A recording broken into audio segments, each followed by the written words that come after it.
Lecture number 13 એટલે કે આજનું નવું ચેપ્ટર આપણે સ્ટાર્ટ કરવાના છે હાઇડ્રોડાયનેમિક્સ. નેક્સ્ટ લેક્ચરમાં આપણે હાઇડ્રોકાઇનેમેટિક્સ વિશે અભ્યાસ કર્યો હતો.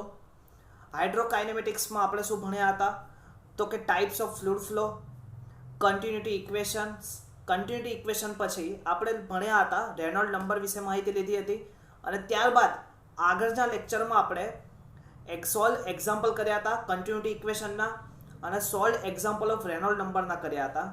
અને રેનોલ્ડ નંબરના એક્ઝામ્પલ સોલ્વ કરીને આપણે શું ફાઇન્ડ કર્યું હતું કે which types of flow should be flow in pipe, એટલે કે પાઇપની અંદર કયા ટાઈપ્સનો ફ્લો પાસ થાય છે તેને વિશે આપણે જાણ્યું હતું. હવે હાઇડ્રોડાયનેમિક્સ ચેપ્ટર સ્ટાર્ટ કરીએ એ પહેલાં આપણને ડાયનેમિક્સની વાત ખબર હોવી જોઈએ. What is a dynamic?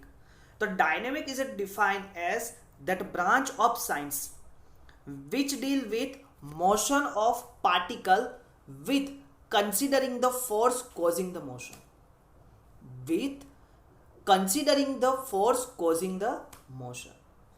Clear? હવે કાઇનેમેટિક વિસ્કોસિટી અને ડાયનેમિક વિસ્કોસિટી અલગ કેમ પડે છે પહેલાં તો એ આપણે સમજવું છે. કાઇનેમેટિક વિસ્કોસિટીમાં તમે કોઈ ફોર્સ આપ્યો હતો અને એના લીધે કોઈ બિહેવ થતું હતું તો તમે લોકો ફોર્સ ઉત્પન્ન કરનાર પરિબળને ધ્યાને લીધું નહોતું. તમે લોકોએ ખાલી એનું બિહેવિયર જ ભણ્યા હતા. પરંતુ ડાયનેમિકમાં તમારે ફોર્સ કેમ પ્રોડ્યુસ થયો એ પણ કન્સિડર કરીને પછી એનું બિહેવિયર સમજવાનું છે. That is called dynamic. એટલે ફરીથી કે પ્રવાહી ગતિમાં હોય ત્યારે ગતિ ઉત્પન્ન કરનાર બળોને ધ્યાનમાં લઈને, એટલે કે આપણે કેમ ગતિ ઉત્પન્ન થઈ એનું ધ્યાનમાં લેવાનું છે અને લઈને તેની વર્તણૂકના અભ્યાસને હાઇડ્રોડાયનેમિક્સ કહે છે. ક્લિયર? ડાયનેમિક્સની ફરીથી definition: dynamic is defined as the branch of science which deal with motion of particle with considering the force causing the motion. Motion of particle with considering the force causing the motion, એટલે કે પ્રવાહી ગતિમાં હોય ત્યારે ગતિ ઉત્પન્ન કરનાર બળોને ધ્યાનમાં લઈને તેની વર્તણૂકનો અભ્યાસને હાઇડ્રોડાયનેમિક્સ કહે છે. તો કે સાહેબ હાઇડ્રોડાયનેમિક્સનું ઉદાહરણ અમને આપશો? હવે બાય સપોઝ તમને એક ઉદાહરણ આપું કે તમે લોકોએ તમે ગાડી શરૂ કરી. હવે ફોર વ્હીલ તમે શરૂ કરો છો તો ફોર વ્હીલ એમનેમ શરૂ થઈ જાય છે? ના. તો પહેલાં તમે ચાવીને શું કરો છો? ન્યુટ્રલ કરો. ન્યુટ્રલ કરીને ચાવીને કરો છો તો એની લીધે શું થાય છે? પહેલાં એનું એન્જિન સ્ટાર્ટ થાય છે. હવે તમારે લોકોને ડાયનેમિક્સમાં એ બી ચર્ચા કે એન્જિન કેમ સ્ટાર્ટ થયું અને સ્ટાર્ટ થઈને કેવી રીતે મોશન કરે છે તેનો પણ અભ્યાસ કરવાનો. That is called dynamic. Clear? તો ફોર એક્ઝામ્પલ તમે બીજી રીતે બી વોટર ટર્બાઇન છે. Water turbine is a example of hydrodynamics. હવે જ્યારે કાઇનેમેટિક હતી ત્યારે આપણે કોઈ એનર્જી પ્રોડ્યુસ થતી નથી, પણ અહીં આપણે ડાયનેમિક્સમાં એક એનર્જી પ્રોડ્યુસ થાય અને એ એનર્જી પ્રોડ્યુસ કઈ થાય છે એનો આપણે અભ્યાસ કરવો પડશે. તો આજના દિવસમાં એક કેટલી એનર્જી પ્રોડ્યુસ થાય છે અને કઈ એનર્જી પ્રોડ્યુસ થાય છે એને ડિટેલમાં આપણે સમજવું છે. તો પહેલાં તો આપણે સમજવું પડે કે કોઈ બી વસ્તુ હોય લિક્વિડની અંદર એક શક્તિ હોય છે કે એનર્જી હોય છે. તો energy of liquid in motion, કે જ્યારે ફ્લુઇડ ગતિમાં હોય છે ત્યારે એના ઉપર કેટલી એનર્જી પ્રોડ્યુસ થાય છે તો એના વિશે આપણે માહિતી લેવી છે. તો પહેલી આવે છે પોટેન્શિયલ એનર્જી, બીજી આવે છે કાઇનેટિક એનર્જી, ત્રીજી આવે છે પ્રેશર એનર્જી, ફોર્થ આવે ઇન્ટરનલ એનર્જી અને ફિફ્થ આવે ફ્રિક્શન રેઝિસ્ટિંગ એનર્જી. ક્લિયર? આજે આપણે 5 ને ડિટેલ સમજવી છે. First of all potential energy. Potential હવે તમને બધાને ખબર છે. પહેલાં હું બેઝિક થિંગ્સ તમને સમજાવી દઉં. પોટેન્શિયલ એનર્જી એટલે કે બાય સપોઝ હવે કોઈ બી વસ્તુ છે, આપણે ન્યૂટને શું કીધું? સફરજન, એપલ નીચે આવ્યું, પણ નીચે આવ્યું તેની પાછળનું એક લેયર જવાબદાર હતું, કેમ કે જ્યારે સફરજન ઝાડ ઉપર હતું ત્યારે એની અંદર કંઈક ઇન્ટરનલ એનર્જી સ્ટોર હતી. ક્લિયર? કે જે ઇન્ટરનલ એનર્જી સ્ટોર હતી with reference of datum length, એટલે કે એની જમીનની ડેટમ લાઇનથી એની ઉપરની સપાટી, એટલે કે ઝાડ ઉપર અથવા કંઈ ટ્રી ઉપર એક ઇન્ટરનલ એનર્જી એની અંદર સ્ટોર હતી.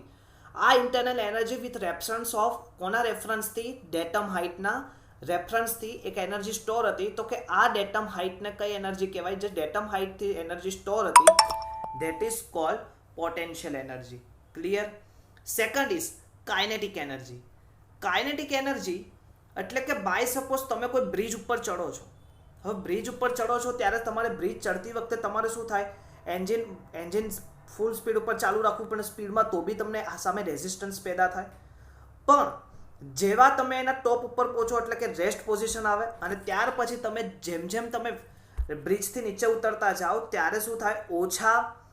ઓછા ફોર્સે વધારે ઝડપ મળે. ચડતી વખતે શું થાય? તમારે ફોર્સ વધારે લગાડવો પડે, ઝડપ ઓછી મળે. અને નીચે ઉતરતી વખતે ઝડપ વધે, ફોર્સ ઘટે. તો કે આ એની વિશે આપણે ચર્ચા કરશું. Kinetic energy, that is called velocity head. Clear? That is and next pressure energy. Pressure યાની કે ધક્કો. હવે ધક્કો એટલે કે આપણે કોઈ બી વસ્તુ ઉપર એક પ્રેશર એક્સર્ટેડ થાય અને આ પ્રેશરને લીધે એક એનર્જી ક્રિએટ થાય. તમને બધાને ખબર છે એડીસ કરંટ. એડીસ કરંટ જે ક્રિએટ થતો હતો શેને લીધે થતો હતો? Pressure energy and kinetic energy and potential energy. તમે બધા સમજ્યા છો 1/2mv². ક્લિયર? તો કે આ equation that is called pressure energy create થશે. નેક્સ્ટ ઇન્ટરનલ એનર્જી એટલે કે એકબીજાના ઇન્ટરમોલેક્યુલરને લીધે કે એનર્જી ક્રિએટ થાય, that is called internal energy. Friction યાની કે સરફેસ રેઝિસ્ટન્સ, એક રેઝિસ્ટન્સ પ્રોડ્યુસ થાય, ફ્રિક્શન પ્રોડ્યુસ થાય, એક ઘર્ષણ પ્રોડ્યુસ થાય. ધેટ ઘર્ષણને લીધે જે એનર્જી પ્રોડ્યુસ થાય, that is called friction resistance energy. Clear? તો આપણે આજે 5 વસ્તુની ડિટેલ તો સમજવી છે. Potential energy, kinetic energy, pressure energy, internal energy and friction resistance. Clear? હવે પહેલું આપણે જોઈએ potential energy. What is potential energy? કે પોટેન્શિયલ એનર્જી કોને કહેવાય? તો આપણા માઇન્ડમાં ક્વેશ્ચન ક્લિયર છે. To form the energy that an object gain at lift at. પહેલી definition, the form of energy that an object gain at lift at એટલે કે તમે કોઈ બી વસ્તુને લિફ્ટ કરો ત્યારે એની અંદર જે એનર્જી સ્ટોર થાય, that is called potential energy. Potential, બીજી definition, potential energy is an energy that is stored in an object due to its position relative to datum line. એટલે કે ડેટમ લાઇનની સમકક્ષ થાય જેટલી હાઈટ ઉપર કોઈ બી વસ્તુની અંદર એક શું થાય? એનર્જી સ્ટોર થાય. કોના રેફરન્સથી? એની ડેટમના રેફરન્સથી. તો that is called potential energy. If it is position at a height above the datum line. હવે ડેટમ લાઇન કોને કહેવાય? હવે ડેટમ લાઇન એક લાઇન છે કે datum line that is called if position, એક પોઝિશન છે એક લાઇનની. હવે એનીથી હાઈટ અબવ બી હોઈ શકે અને એથી હાઈટ બિલો બી હોઈ શકે. પણ આપણે જ્યારે ફ્લુઇડ મેકેનિક્સની ચર્ચા કરીએ છીએ ત્યારે આપણે ડેટમ લાઇન કેવી થશે? Mostly in hydrological subject above બી થશે અને બિલો બી થશે. Clear? Next definition and most accurate definition, stored energy of an object due to its position. એટલે કે પ્રવાહીના સ્થાનના આધારે તેમાં સંગ્રહ થયેલી શક્તિને પોટેન્શિયલ એનર્જી કહે છે. ખબર પડી? સ્થાનના આધારે. હવે બાય સપોઝ મેં અહીંયા સમજવાનો પ્રયત્ન કર્યો છે. બાય સપોઝ અહીંયા ડબલ્યુ એક ઓબ્જેક્ટ છે. હવે એ પોતાની ડેટમ લાઇનથી ઝેડ ડિસ્ટન્સ ઉપર છે.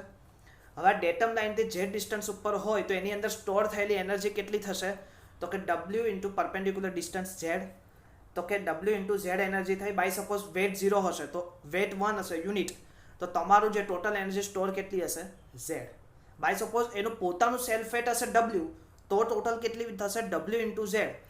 પણ જો એનું વેટ યુનિટ હશે તો એનર્જી સ્ટોર કેટલી થશે? ડેટમ હાઇટને બરાબર. એટલે આપણે ફરીથી કે પ્રવાહીના સ્થાનના આધારે તેમાં સંગ્રહ થયેલી શક્તિને પોટેન્શિયલ એનર્જી કહે છે. હવે પોટેન્શિયલ એનર્જી સમજવા માટે હવે બીજું બી એક ઉદાહરણ આપેલું છે કે મેં તમને એક પહાડી માઉન્ટેન ઉપર તમે ચડો અને પછી માઉન્ટેનના ટોપ ઉપર જઈને બેસો તો કે તમારી હોલ્ડ પોઝિશન થઈ જશે અને ત્યારબાદ તમે નીચે ઉતરવાની શરૂઆત કરશો તો that is called fallen position થશે.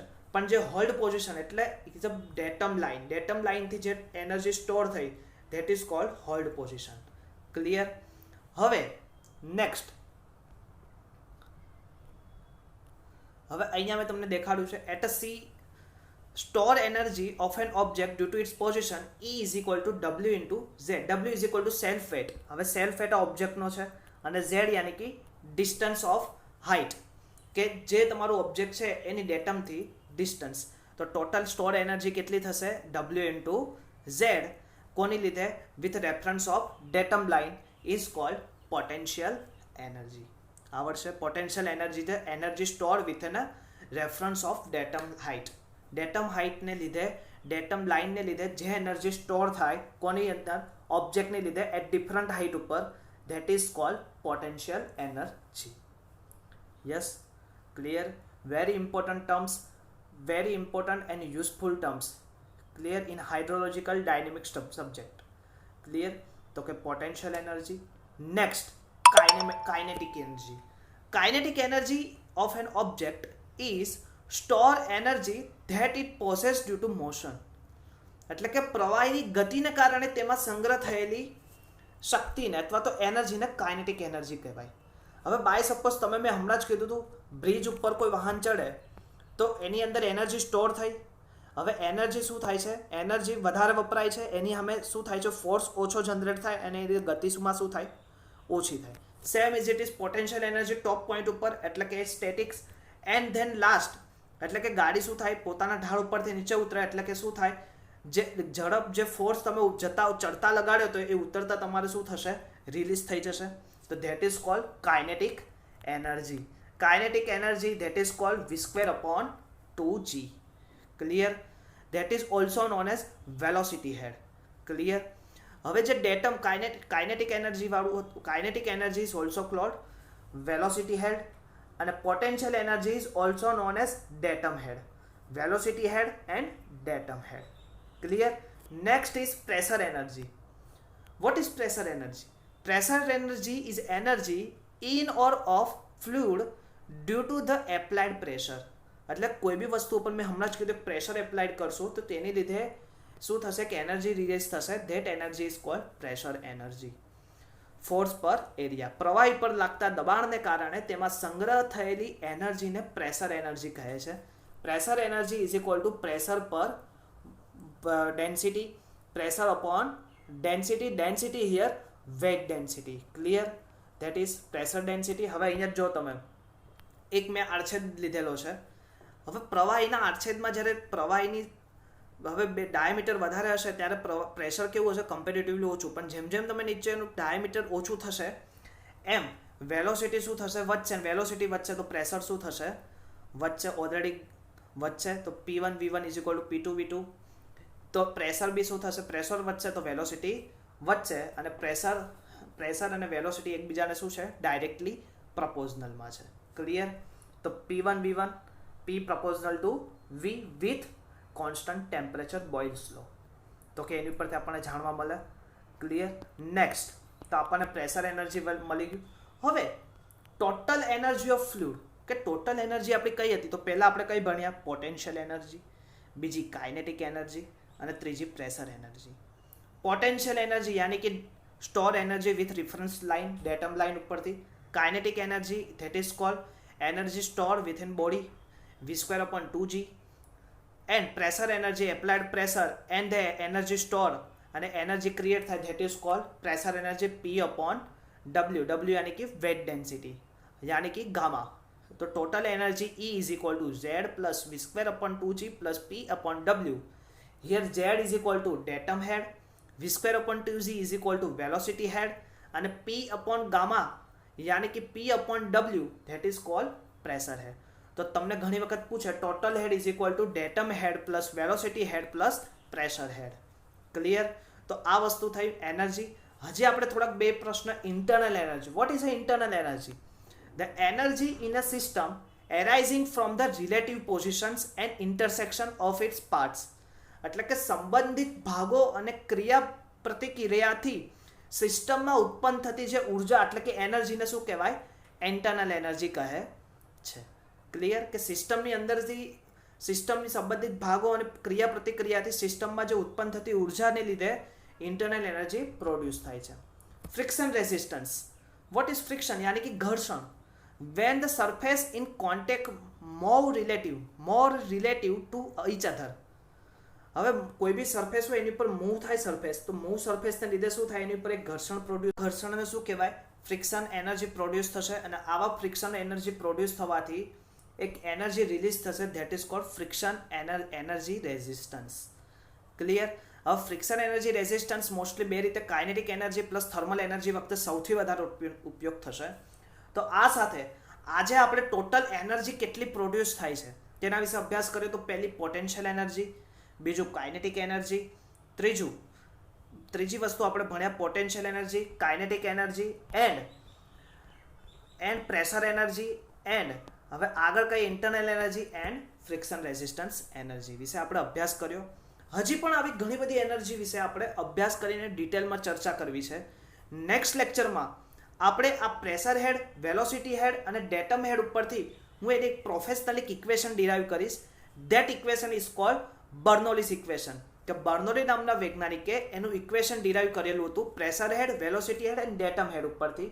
તો એના વિશે આપણે ડિટેલ ચર્ચા પછીના લેક્ચરમાં કરશું. તો આજના લેક્ચરમાં તમે લોકો સમજ્યા ડાયનેમિક્સનો અર્થ, વોટ ઇઝ ડાયનેમિક્સ, હાઇડ્રોડાયનેમિક્સ, અને ડાયનેમિક્સને લીધે કેટલા એનર્જી પ્રોડ્યુસ થાય છે ગતિમાન લીધે. તો કે ગતિમાં રહેલા ફ્લુઇડને લીધે જે એનર્જી ક્રિએટ થાય છે, તો કે એનર્જીનો અભ્યાસ આજે આપણે કર્યો. તો આવા લેક્ચરો તમે સાંભળવા માટે હજી પણ આવા વિડીયો નવા જોવા મળશે અને તેમાં તમને શીખવા પણ મળશે. તો આ વિડીયોને ખાસ લાઇક, સબસ્ક્રાઇબ અને શેર કરો. અને ખાસ વિનંતી કે હજી પણ આવા વિડીયો અને લેક્ચર્સને સાંભળવા માટે આ ચેનલને જરૂર તમે જોતા રહો. તે જ sir, thank you all of you.